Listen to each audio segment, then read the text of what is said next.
ভালো কাজ বা ভগবানকে ডাকতে হলে খুব আন্তরিক যত্ন ও রোগ চাই।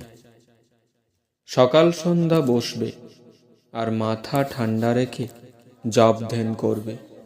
এর চেয়ে মাটি কোপানো সোজা কাজ। গুরু ভক্তি থাকা চাই। গুরু যেমনই হোক, তার প্রতি ভক্তিতেই মুক্তি।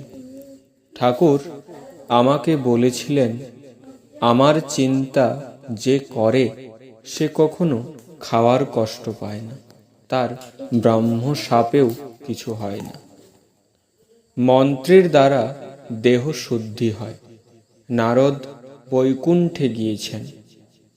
সে চলে যাবার পর নারায়ণ মা লক্ষ্মীকে বললেন, ওখানে গোবর দাও, কারণ মন্ত্র না নিলে দেহ শুদ্ধ হয় না।